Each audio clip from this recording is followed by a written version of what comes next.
Hello guys, my name is Neha Sharma and आज हम एक फिजिक्स का एक छोटा सा टॉपिक करेंगे that is Gauss law and it's derivative from Coulomb's law. कि गॉस लॉ क्या होता है एंड हम इसको कैसे डेरिवेट कर सकते हैं with the help of Coulomb's law. So Gauss law is one of the fundamental law of physics.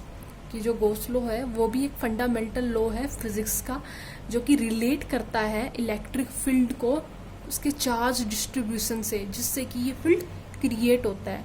That means it relates the electric field to the charge distribution which produce this field. So the statement of Gauss law and the definition of Gauss law is the flux of net electric field through a closed surface equal to the net charge enclosed by the surface divided by epsilon naught.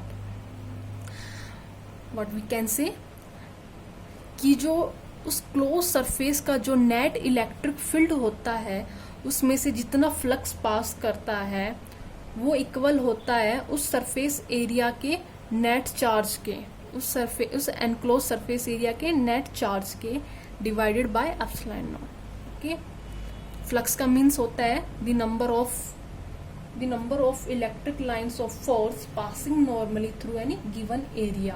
कि मतलब जितनी number of lines of force pass करती हैं उस given area से, that is called the flux.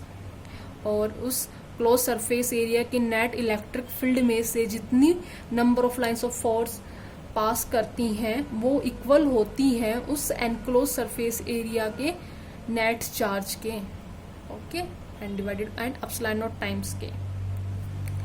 So mathematically form we can say that the enclosed surface area E dot ds is equal to Q in upon epsilon naught.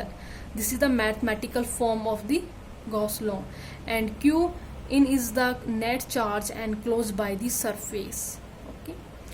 Historically we know that Coulomb's law was discovered before Gauss law.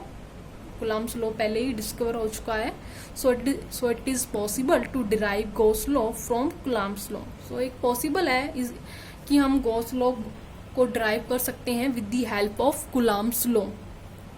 Okay, so हम अब Gauss law का proof देखते हैं कैसे Gauss law को derive किया जा सकता है with the help of Coulomb's law.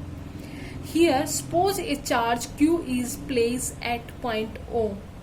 एक चार्ज Q है जो इस पॉइंट O पर प्लेस है inside the close surface area. उस क्लोज सरफेस एरिया के अंदर ये Q चार्ज है जो पॉइंट O पर प्लेस है।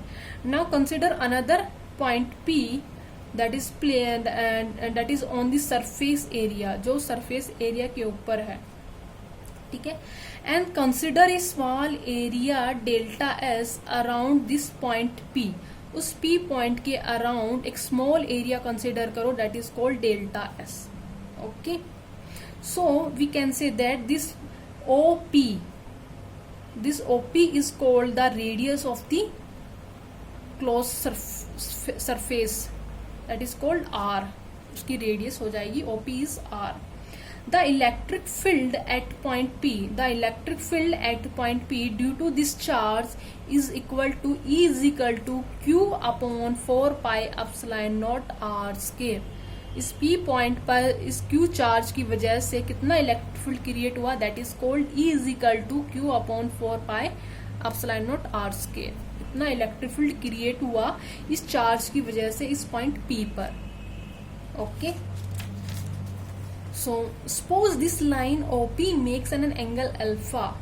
सपोज कर लो कि जो ये OP लाइन है एक एंगल अल्फा बनाती है with the outward normal to delta S. Delta S के आउटवर्ड नॉर्मल एक एंगल अल्फा बनाती है ये line OP. The flux of the electric field through delta S is, अब है ना इससे जो स्मॉल एरिया है डेल्टा एस से कितना फ्लक्स पास करता है, that is delta phi is equal to E dot delta. उस स्मॉल एरिया से कितना फ्लक्स पास करता है वो देखते हैं. Delta phi is equal to E dot delta S, that is E delta S. A dot B मतलब that is A dot B, this is called the AB cos theta. So A delta S cos alpha. और here हमने पीछे ही निकाला है the value of electric field at this point P due to this charge Q is Q upon 4 pi epsilon naught R square and delta S cos alpha as it is. Delta phi is equal to Q by 4 pi epsilon naught delta S cos phi divided by R square. This term is known as the solid angle subtended by delta S at O. This is called the change in omega. This is called the solid angle. Okay, solid angle is defined by the surface area of a sphere subtended by the lines and the radius of the sphere. इसको हम define कर सकते हैं उस area की lines और उसकी radius के थ्रू. ठीक है. So the flux through the entire surface is phi is equal to summation over Q by 4 pi epsilon naught delta omega. अब कंप्लीट का निकालने के लिए हम क्या करेंगे, समेशन. ठीक है, जिससे कि एवरी पॉइंट पे निकल जाएगा उसके फ्लक्स. उस सरफेस एरिया के हम एंटायर सरफेस पे निकाल सकते हैं. सो Q by 4 pi epsilon naught is the constant, so comes out outside Q by 4 pi epsilon naught summation over delta omega. Okay, the sum of solid angle subtended by the closed surface at point O is equal to 4 pi. इसकी जो value होती है solid angle की, जो close surface के through cover की जाती है पॉइंट O पर, that is equal to 4 pi. This is equal to 4 pi. So from the equation first we can say that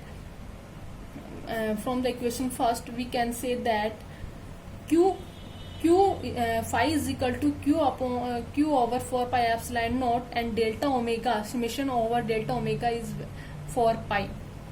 4 pi से 4 pi cancel out and the answer comes out phi is equal to Q by epsilon naught.